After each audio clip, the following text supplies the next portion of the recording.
hối độc tràคุณแม่น่าต้องการไปป่าตัวเสียหมวกเสียอะไรดีเฮีย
อันนี้นายนะหงปาสะโกจิลาสะความง่ายๆนี่มอเละ ya. Kau gelkin. Gelkin ya tuang. Okay. Aman lah. Lai. Kau kita kau kêu ni tadi tak makai. Di quan masuk ngomong lai về.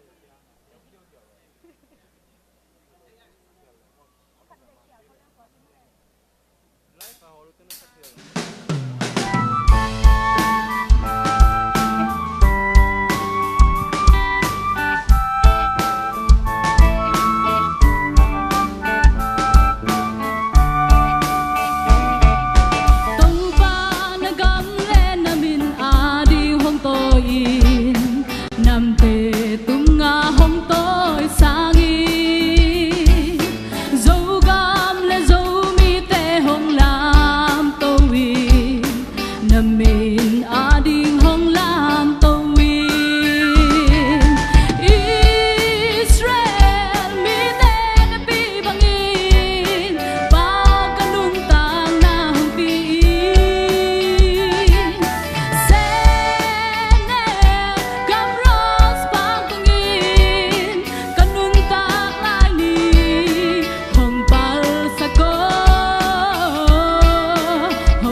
Wow.